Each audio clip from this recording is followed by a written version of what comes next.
some noise for Orange Juice and a Blunt.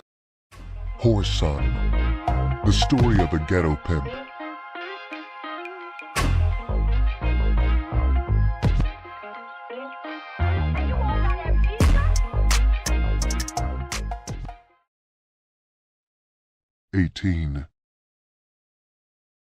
With the passing of Christmas, my year was coming up. The parole board had given flop, but that didn't make any difference. I now had 4 months to go for discharge. Tony had come up to visit me twice in the past year, but each time he came, I'd refused to go to the visiting room. In my mind, I knew there was nothing he could tell me. He had my woman, and that was that. I'd left my jewelry and all my clothes for him when I'd gone into prison. That hadn't been enough. He'd taken my woman. I didn't want the bitch back. If anything, I wanted to kill her. She could have chose anyone other than my only friend. I was not the only one who was mad at them. Big Mama, before she died, had borrowed boots from her trick house, and some of my old friends who had just left the streets told me she wouldn't have anything to do with Tony since he copped boots. After Big Mama's death, I started running the yard until I would almost fall out, trying to forget and forgive, but it didn't do any good. There was a burning hate inside of me that no amount of running and training would relieve. I practiced punching on the big bag until I could hit with either hand with devastating effect. An old con I'd become close to asked me one day why I trained so hard. After listening to me explain, he laughed.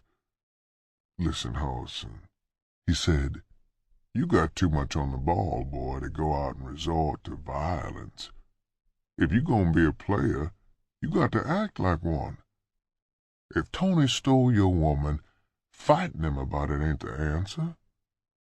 Always remember this, what goes around comes around. You just wait and have patience. You'll get your chance to play on him. And when it comes, make sure you do it good and smooth." I listened to what he said, and acceptance came slow, but it came. Prison had taught me patience, and with calm endurance, I knew that one day my chance would come to fix Boots and Tony. Some of my bitterness vanished, so when they called my number to report to the front office for a visit, I hesitated for only a moment.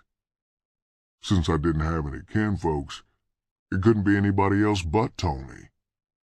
When Big Mama passed away, a lawyer came to inform me she had left $5,000 in his care for me, so there was no reason for him to come and see me again. Our business was finished until I was released. Leaving the gymnasium, I cut across the yard and reached the hall office. 30 minutes later, I was standing in the visiting room, waiting for my visit. When the door opened, I recognized my visitor at once. It had been over 6 years since I'd seen her. Before, she'd been a cute young girl.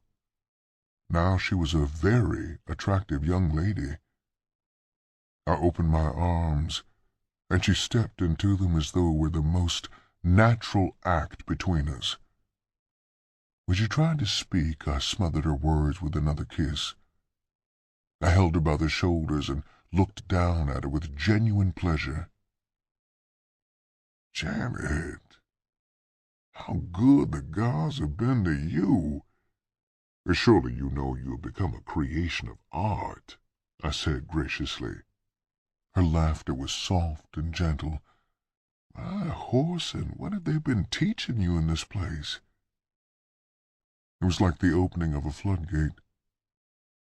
Given the opportunity to talk to a female after 6 years released a torrent of words, my vocabulary had become quite extraordinary for a boy from the slums because of my eagerness to read. I just about read everything in the prison library, plus completely finished all the courses in the prison school. For the past 2 years, I've been taking college courses, and it had become noticeable in my writing and speech. We stared at each other across the visiting table. "I'm really proud of you, Whoreson," she said. "You've got so big since you've been here." And then she smiled at me. And you've never seen such a smile. "Why, your shoulders would make 2 of me." She was just about right. She wasn't exactly tiny, but she was a thin, small-built woman with delicate features, while her skin had a smooth texture that reminded one of a fine, dark mahogany. After I finally ran down, I looked at her in embarrassment. "Damn, Janet, here I've been telling you about my schoolwork and all that junk, and haven't even complimented you on all the records you keep putting out. Why, I lie awake at night sometimes just to hear them play some of your songs." She smiled, pleased. "It ain't really nothing. We just been kind of lucky. We got a good songwriter, and the breaks have been coming our way." She remained silent for a moment, then continued. "Tony asked me to give you a message for him," she said. Her eyes scanned my face for any sign of anger before she continued. "He said to tell you that he thought you was too much of a player not to recognize game when it went down, and that it was part of the dues that all players had to pay." However disagreeable what she said may have been to me, I had no intention of allowing her to see that I was irritated. She studied my expression closely. To avoid an awkward situation, I began to give her a snow job with plenty of bullshit on top. "You know, Janet, have you ever stopped and tried to figure out why so many of us from our environment, boys that is, don't try to be anything else but parasites, pimps, and just plain dope fiends?" Her mouth was wide open now, and I knew I had her. She stared at me in wonder. I could see her brain racing a mile a minute. "Many people think we're sick," I continued, "but it's not really a sickness. As I now see it, it is not the eccentricity of a single individual, but the sickness of the times themselves, the neurosis of our generation. Not because we are worthless individuals either, rather because we are products of the slums. Faced with poverty on one side, ignorance on the other, we exploit those who are nearest to us." Her eyes were big now. She was so enthused over my words that I wanted to reach over and feel her leg to see if she had had a climax.